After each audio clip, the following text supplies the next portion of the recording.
A paz do Senhor, irmãos, que bom nós estarmos juntos mais uma vez. Eu sou o pastor Emerson e é muito bom ter você aqui nesta nossa jornada da Páscoa.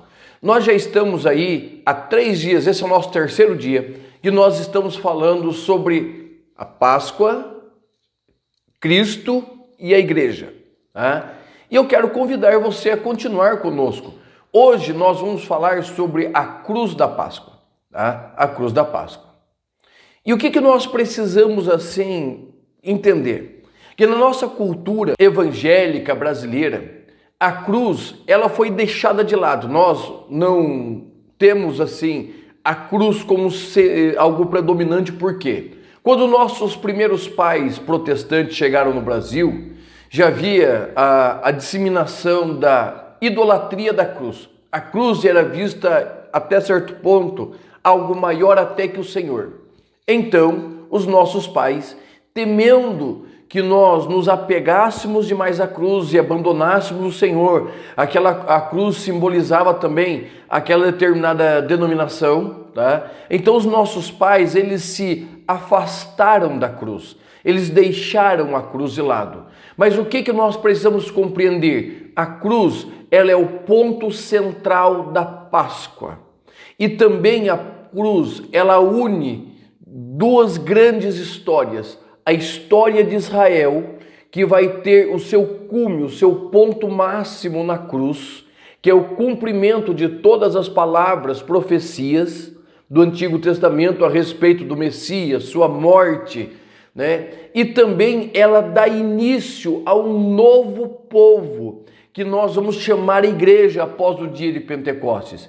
Então a cruz, ela vai ter para nós esta divisão da história.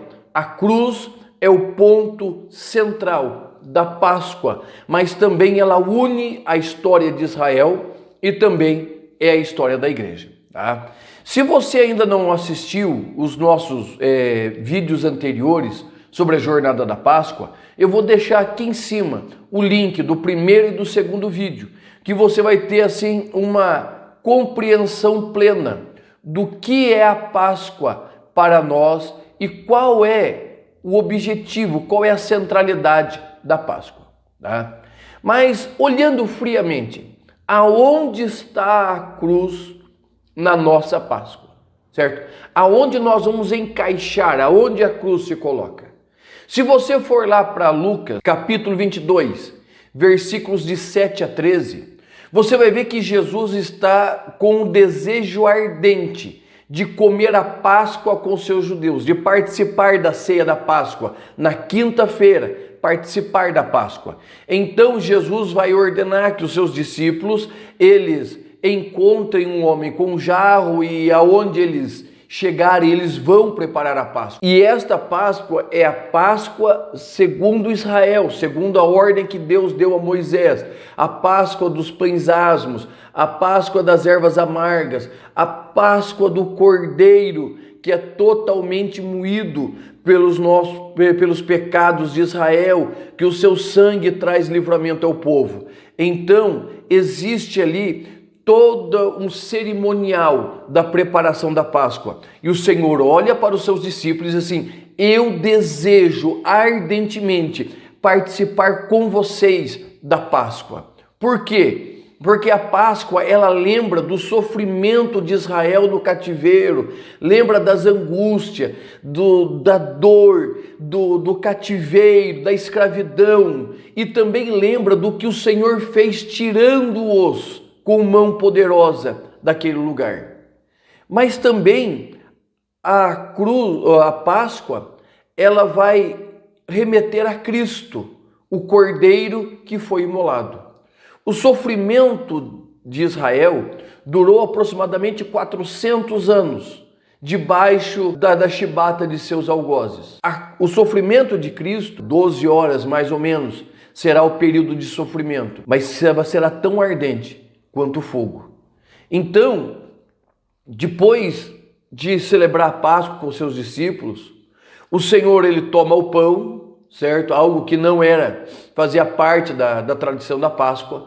Ele toma o pão e parte o pão, simbolizando ele sendo partido. e reparte entre os seus, ou seja, falando a comunhão que todos participariam do seu sofrimento.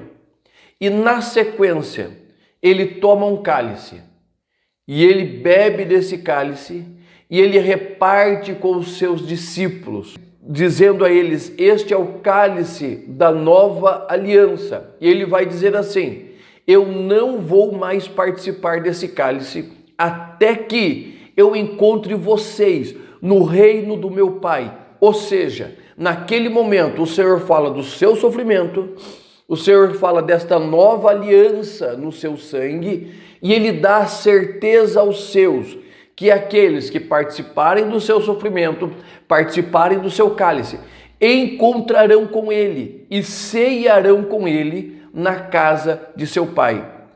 Então, a Páscoa, ela vai dando lugar a um outro movimento chamado ceia. Mas vamos continuar a peregrinação de Jesus. Ele sai do cenáculo, onde ele participa da Páscoa, da ceia com os seus discípulos, e ele vai para o Getsêmani. Do Getsêmani ele vai para o Sinédrio, do Sinédrio ele vai para o Pretório, do Pretório ele vai para a Via Dolorosa, que a Via Dolorosa irá conduzi-lo até o Gólgota.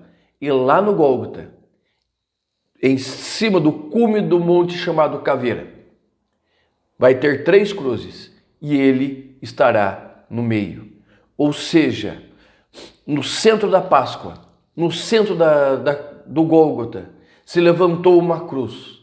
A cruz era símbolo de desonra, de vergonha, humilhação, o instrumento mais cruel de morte e castigo do mundo antigo até aquele momento. A cruz, a crucificação, ela acontecia normalmente. Jesus não foi o único crucificado, principalmente na época da Páscoa. Os seus algozes, os romanos, eles faziam um grande movimento de crucificação, porque vinha gente de todos os lugares para Israel. E quando eles faziam esse movimento de crucificação, eles estavam mostrando para os seus comandados, para aqueles que estavam debaixo das suas mãos, que eles eram terríveis e puniam severamente aqueles que o traíam. Então, naquela fatídica sexta-feira, Cristo foi pendurado na cruz. Mas pendurado para quê?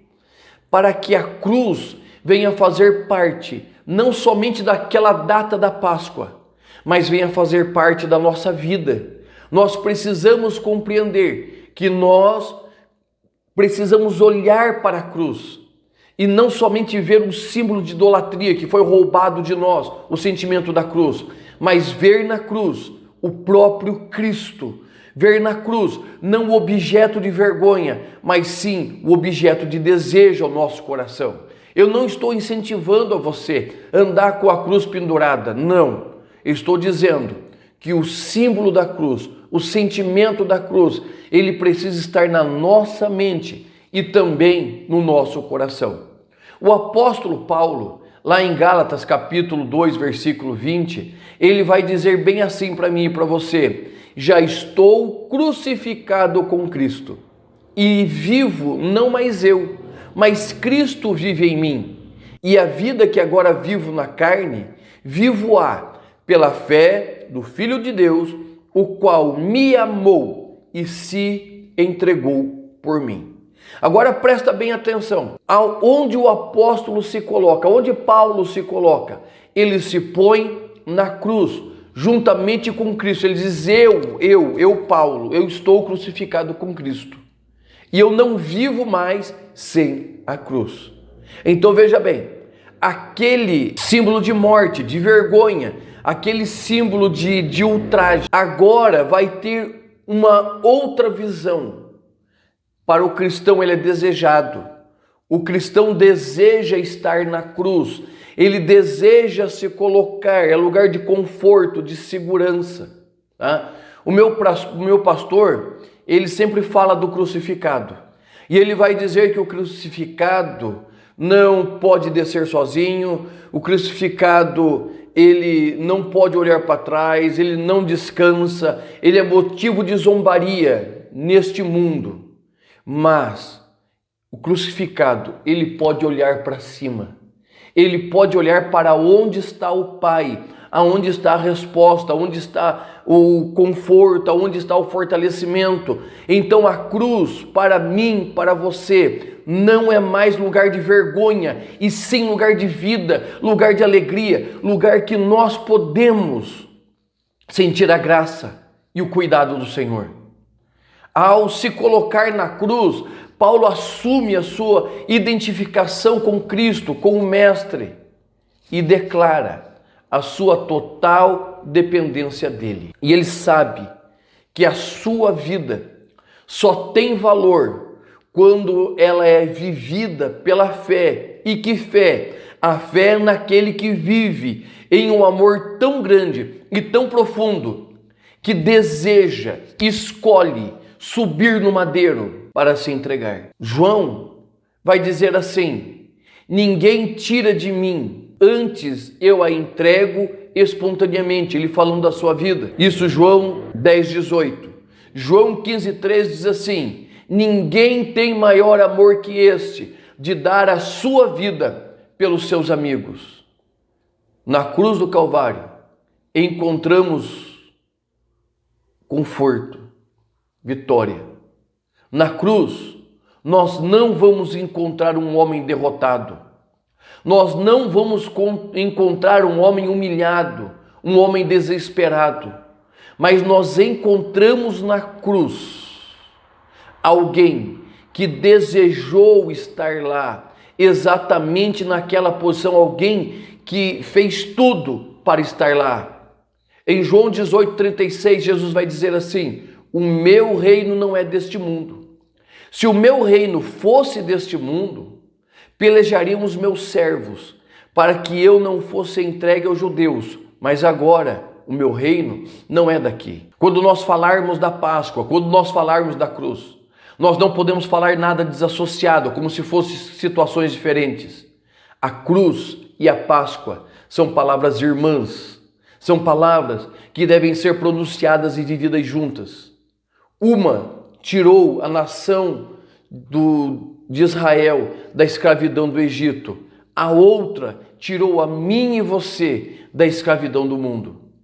No centro da Páscoa está a cruz. Quando você olhar para a cruz da próxima vez, tenho certeza que lá você encontrará o exemplo máximo do amor de Cristo, do Cristo crucificado, e eu e você ao seu lado. Então Deus te abençoe e eu te espero na cruz.